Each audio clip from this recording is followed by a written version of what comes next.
For the next few moments, we'll be exploring topics of life and learning from the perspective of a mentor in our community.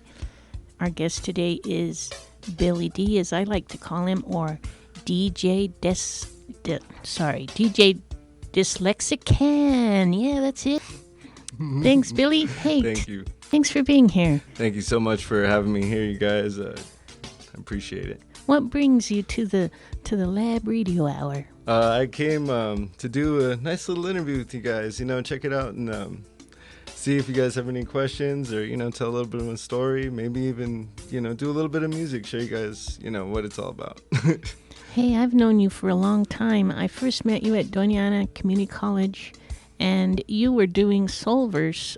You have a great organization. Can you tell us a little bit about that? Okay, well, yeah, Soulverse is a organization started back in 2008, and it was originally like a poetry group, but then it expanded to musicians and artists and people in the community, and we would throw NMSU events and community events, and then we started to get other people involved, people to make films and have concerts and stuff like that, and we've been a group for about 10 years now, and it's we're all about helping the NMSU community, the Las Cruces community, and the surrounding communities as well, like El Paso, Alamogordo, Albuquerque, all those places, it's Southwest. Cool.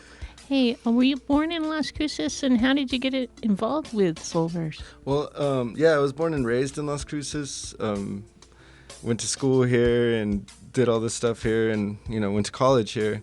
When I came back from where I used to live, I was living in Washington, D.C. for a while, and I came back here. I decided to go back to college, and that's where I kind of ran into Soulverse. They were already throwing open mics and doing something, so I was kind of like a late addition. Yeah, so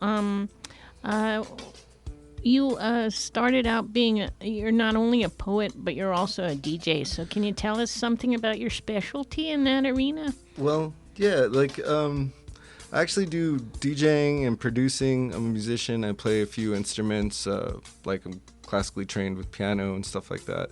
And I really enjoy it. So with being a DJ, it's kind of something that happened when I was about 15. The XL program in Las Cruces actually lets you go and do other stuff. So I wanted to be a radio DJ. So I started there. And then it led to this path of being a DJ on stage and DJing for people. And it's kind of been a career that no matter what, I can always fall back on. That's so amazing that you started with Excel, which was a career and technical education program with the public schools, and you would go out and explore a career of your choice. So which radio station were you at? So I actually got to work at KRUX and a little bit time at 101 Gold. I started at KRUX at the college station, and it was really neat back then because they let me run the morning show. I woke up at 6 in the morning and ran it till 10 because nobody else would do it during the week. So that's kind of where I kind of cut my teeth learning the ins and outs of how to run a radio show and how not to do it by yourself. It takes a community to run it. Well said, well said. So earlier, before we started recording, you were talking about these special turntable needles that you got, and I was fascinated to hear that if you are scratching, you need a special kind of record needle rather than the ones you use to play. Could you tell us more about that? Yeah, there's different needles for different uses in turntabling and in especially playing records. If you want to just play a record, then it's just a regular standard needle. And if you want to be a club DJ, you use a certain type of needles for the club DJs so that they have, so it doesn't skip. But for the turntable needles, they're the most interesting because they're specially built for a lot of moving and going around, and they're built for wear and tear. And those type of needles they're not hard to come by, but not a lot of people use them anymore because not a lot of people are scratching. They're using digital turntables now, which is entirely different. But I like the old school sound of vinyl and how it sounds, and I'm really into DJ Qbert and other DJs that were using that as a method to communicate, because you can actually, turntable scratches are actually notated in music now. That's how far we've come along, is that you can notate turntable scratches in actual music. And That's pretty cool. And that all starts with those little turntable needles. Man, you've really intrigued me now. I want to know what that looks like. Hey, so how did you start club DJing? Where was the connection from KRUX radio to club DJing? Okay, well, yeah, what happened was when I started doing the stuff at KRUX, I was about 15, 16. So by the time I turned about 18, I was old enough at least to kind of walk into a bar. And we were able to do shows there at like Hurricane Alley. That's what it used to be called at the time, in El Patio.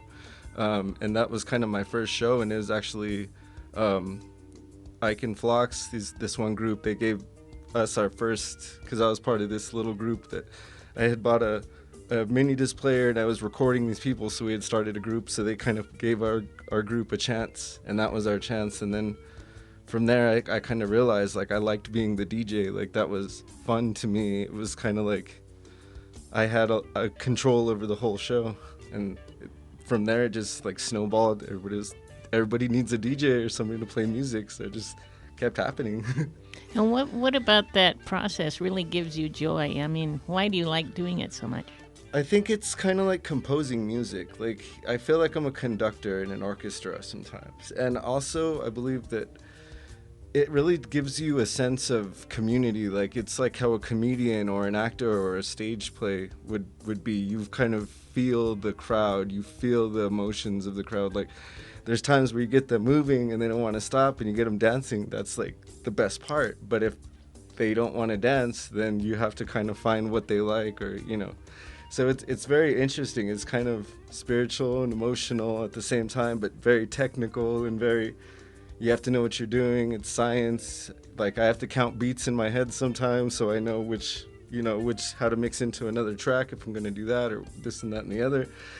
And it's a lot of work, but at this end, a lot of stress too. Sometimes I get so stressed out about it, but it's just, at the end of the day, I love it, and it outweighs the negatives. Don't outweigh the positive. The positive always wins. So, do you have any advice for young people who are interested in music and composing and DJing and what have you? Can you give them some advice how to make it? I mean, you made it in the small town of Las Cruces. So yeah. What do you think? Well, it's for me, I think, like, because I've been touring, nationally and stuff, and having a good time, and it all starts from your community. I really think it's important for you to have people that you can look up to, right? Like I was mentioning, like this group, Ike and Phlox, they were older than us. They kind of brought us up. It's like, it's good to kind of look at your elders and kind of see what other people are doing in the area. Go and support your local musicians. Ask them questions. Some of them might have egos or whatever, but that's just a front. Just ask them questions and ask them, because they asked me that the other day, like, how'd you get started, or like how are you doing shows in San Francisco and in Dallas and in different places? I want to be like that. And it's like, well, just start making music and start going and keep doing it, and then eventually people will start taking you seriously. Because at first people didn't take me seriously until I got a job at a radio station. Then they took me somewhat seriously, and then it kind of snowballed from there. And now, we're here doing this interview, so it's just believe in yourself is number one. That's always important. And then number two is find people that are just like you, that are like-minded as you, that want to do what you do, or look up to people that you see, like in the industry or locally, that are doing the same thing or doing something that you like, and then you'll learn from there. Thanks. So what are we going to listen? You brought some music today. What are we going to listen to? I got a few instrumentals that I brought. I might do a little, like a little something here, but probably a cappella. But yeah, I brought a few instrumentals that I'm working on for my next album. And what I'm actually trying to do is actually on the whole DJ stuff, going back to the turntable DJs. They used to have these albums called like scratch records or break records. And what these break records were they were specially designed records that would have certain breaks that you would get from albums, and DJs could use them, manipulate them, scratch them, find certain samples. Well, they don't do those anymore. It's not very popular nowadays because everything's digital. So I've been wanting to go back to making a breakbeat album. So it's kind of, I brought a few like small little funky tracks that I kind of want to use for a breakbeat album, using scratching and turntablism. Right now they're just instrumentals and they're just there, but yeah, I have a few. I have one that it's kind of like a poem that I kind of want to work on, and then a few other ones that are just, very, very weird, very abstract, but at the same time, very fun. Hey, that's cool. So, before we listen, could you explain to me what a break is? Is it just a piece of silence, or? No. A break is actually a small piece of music. So it's like a small sample, if you will, but like a snare and a hi-hat and a kick. So usually with the break, you always want to catch the snare at a certain time to be able to, say if you want to scratch in, you catch the snare at a certain time so that you mix it in. And if you do the break, like how turntablism actually started was they would take breaks from certain records. So say you would listen to a certain disco record that was popular at the time. Well, they would, the instrumentals were very long at those times, so they would take this little part that they liked and either sample it or manipulate it over and over again to just keep playing that part, and people would start to freestyle and rap and do things over that. And that was the original thing of breaks. And then DJ started manipulating that and using break records and making their own special breaks. That's fascinating. Wow, you really taught me something today. Thanks so much. Okay, now we're gonna go for the music. Hey, go on, Kellen.